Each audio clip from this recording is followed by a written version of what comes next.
শ্বেতাঙ্গদের তৈরি করা সিস্টেমে দাঁড়িয়ে কৃষ্ণাঙ্গ খেলোয়াড়েরা তাদের শরীর, তাদের পা আর তাদের পায়ের জাদু দিয়েই নিজেদের স্বাধীনতা আর শ্রেষ্ঠত্ব ছিনিয়ে নিয়েছেন দশকের পর দশক ধরে। বছরের পর বছর গ্যালারি থেকে যে কৃষ্ণাঙ্গ খেলোয়াড়দের দিকে বর্ণবাদী কুকথা ছুঁড়ে মারা হতো, তারা মাঠের পারফরমেন্স দিয়ে সেই অন্ধকার মনস্তত্ত্বকে একেবারে চূর্ণ বিচূর্ণ করেছেন। এই লড়াইটা আসলে অহংকার ভাঙার লড়াই।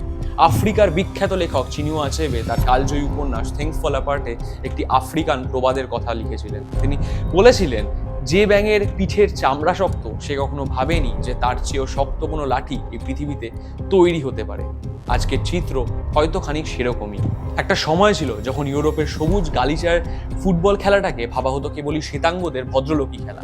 কৃষ্ণাঙ্গদের জায়গা ছিল গ্যালারির এক কোণে অথবা মাঠের বাইরে দাসত্বের শৃঙ্খলে বেড়াজালে আবদ্ধ। কিন্তু আজ 2026-এ দাঁড়িয়ে ফুটবল বিশ্বের দিকে তাকিয়ে দেখুন, গতিকার কৃষ্ণাঙ্গদের, ড্রিবলিংয়ের জাদুকার কৃষ্ণাঙ্গদের। আজ ট্রফি কার হাতে যাবে সেটাও ঠিক করে দেয় সেই কোনো কৃষ্ণাঙ্গ রক্ত। যে শ্বেতাঙ্গ শাসকেরা একদিন ভাবতো কালো চামড়ার মানুষেরা ফুটবলের কৌশল বোঝে না, আজ সেই সাম্রাজ্যবাদীদের ঘরের মাঠে বসেই কৃষ্ণাঙ্গ রাজপুত্ররা ফুটবল বিশ্ব শাসন করছে, করায়ত্ত করেছে সেই মাঠ।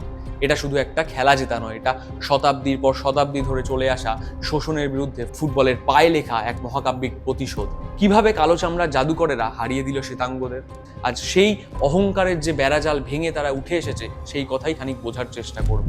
ইতিহাসের পাতা উল্টালে দেখা যায়, ফুটবল যখন প্রাতিষ্ঠানিক রূপ পাচ্ছিল তখন কৃষ্ণাঙ্গদের এই খেলায় নামতেই দেওয়া হতো না। ঊনবিংশ বা বিংশ শতাব্দীর শুরুতে ইউরোপের ক্লাবগুলোতে কালো চামড়ার খেলোয়াড়দের দেখা পাওয়া ছিল এক বিরল ঘটনা, অথবা দেখা পাওয়া যেত না বললেও হয়তো কম বলা হবে না। তাদের মনে করা হতো শারীরিকভাবে তারা শক্তিশালী হলেও তারা মানসিকভাবে কৌশলহীন, অর্থাৎ প্রতিপক্ষের সাথে যে মাইন্ড গেম, তারা সেই মাইন্ড গেমটা খেলতে পারবে না। কিন্তু বৈষম্যের এই দেওয়াল ভাঙতে একজন ঈশ্বরের প্রয়োজন ছিল সেই সময়, আর ফুটবলের সেই ঈশ্বর হয়ে এলেন এডসন আরান্তেস দো নাসিমেন্তো, অর্থাৎ যাকে পৃথিবী চেনে পেলে নামে। 1958 সালের বিশ্বকাপে 17 বছরের এক কৃষ্ণাঙ্গ যুবক যখন সুইডেনের বিশাল বিশাল তারকা ডিফেন্ডার তাদের নাচিয়ে গোল করলেন, তখন ফুটবল বিশ্ব প্রথম বুঝলো চামড়ার রং দিয়ে প্রতিভা মাপা যায় না, যাবে না। পেলে কেবল ব্রাজিলের জন্য বিশ্বকাপ জেতেনি, তিনি বিশ্বজুড়ে কোটি কোটি কৃষ্ণাঙ্গ মানুষের পায়ের শিকল ছিঁড়ে দিয়েছিলেন। পেলের দেখানো পথ ধরে 80 এবং 90-এর দশকে ইউরোপীয় ফুটবলে এক নীরব বিপ্লব ঘটে যায়। ফ্রান্স, ইংল্যান্ড, নেদারল্যান্ডসের মতো দেশগুলো যারা একসময় আফ্রিকা মহাদেশকে শাসন করত, কলোনি তৈরি করেছিল, তারা বুঝতে পারলো কৃষ্ণাঙ্গ খেলোয়াড়দের ছাড়া বিশ্বমঞ্চ জেতা আস্তে আস্তে তাদের পক্ষে হয়তো প্রায় অসম্ভবই হয়ে উঠবে। 1998 সালে ফ্রান্স যখন বিশ্বকাপ জিতলো, সেই দলের প্রাণভোমরা ছিলেন আলজেরিয়ান বংশোদ্ভূত জিনেদিন জিদান। ফরাসিরা সেই দলকে বলেছিল ব্ল্যাক, ব্ল্যাঙ্ক এবং বিওর, অর্থাৎ কালো, সাদা এবং আরবের মিশ্রণ। আর 2018 এবং সাম্প্রতিক সময়ের ফ্রান্স দল তো পুরোপুরি আফ্রিকান শক্তির ওপরই দাঁড়িয়ে, সেটা আমরা সবাই জানি। কিলিয়ান এমবাপে, উসমান ডেমবেলে, এদের সবার শিকড় কিন্তু আফ্রিকায়। আজকের দিন রিয়াল মাদ্রিদ কিংবা ম্যানচেস্টার সিটির দিকে তাকান, এই যে বড় বড় জায়ান্ট ক্লাবগুলো, সেখানে মেন প্লেয়ার কারা? ভিনিসিয়াস জুনিয়র, জুডা বেলিংহাম কিংবা বুকাও সাকা। খেলার ভাগ্য নির্ধারণ করেন এরাই। শ্বেতাঙ্গদের তৈরি করা সিস্টেমে ঢুকে তাদের টেকনিক এবং ট্যাকটিক্সকে একেবারে বুড়ো আঙুল দেখিয়ে আজ কৃষ্ণাঙ্গরাই ফুটবলের আসল রাজা। মাঠের গতি, দম আর নিখুঁত স্কিল, এই তিনের মিশ্রণে তারা শ্বেতাঙ্গদের ফুটবলি অহংকারকে পুরোপুরি চূর্ণ বিচূর্ণ করেছে গত কয়েক দশক ধরে। এই লড়াইটা কেবল 90 মিনিটের নয়, এই লড়াইটা আত্মসম্মানের।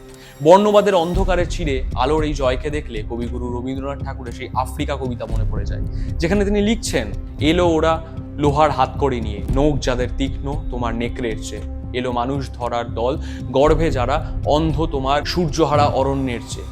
ঠিক তাই, বছরের পর বছর গ্যালারি থেকে যে বর্ণবাদী গালি শুনেছেন যারা, তারা হিংসার জবাব হিংসা দিয়ে দেননি। তারা মাঠের আলো দিয়ে গ্যালারির সেই অন্ধকার মনস্তত্ত্বকে একেবারে পূর্ণ করে দিয়েছেন। প্রতিটা গোলের পর তাদের নাচ, তাদের উদযাপন আসলে শ্বেতাঙ্গ আধিপত্যবাদের মুখে একটি সজোরে চড়। আর তাই আজ হয়তো বলতে বাধা নেই যে ফুটবল কেবল একটা ইউরোপীয় খেলা নেই, এটি এখন সত্যিকারের বৈশ্বিক এবং বহু সাংস্কৃতিক একটা খেলা। আর এই রূপান্তরের পেছনে হয়তো মূল কারিগর এই কৃষ্ণাঙ্গ খেলোয়াড়েরা। তারা প্রমাণ করেছেন ফুটবল মাঠে বুটের নিচে সবুজ ঘাস আর মাথার ওপরে আকাশ সবার জন্য সমান, সবার জন্যই কিন্তু এক। সেখানে বৈষম্যের কোনো জায়গা নেই, সেখানে বর্ণভেদ চলে না। শ্বেতাঙ্গদের তৈরি করা সাম্রাজ্য আজ কৃষ্ণাঙ্গদের পতাকা উঠছে। এটাই ফুটবলের সবচেয়ে সুন্দর বিচার। তাই আজ হয়তো আর বলতে বাধা নেই যে ফুটবল ডমিনেট করা শ্বেতাঙ্গদের দিন শেষ, এখন রাজত্ব ব্ল্যাক ম্যাজিকের। কিন্তু শেষে একটা কথা, যে 2026 বিশ্বকাপে আপনারা কি মনে করছেন যে কোন কৃষ্ণাঙ্গ প্লেয়ারদের ওপরে আপনাদের প্রত্যাশা আকাশ ছোঁয়া? জানান আমাদের। দেখা হবে পরবর্তী ভিডিওতে। ধন্যবাদ।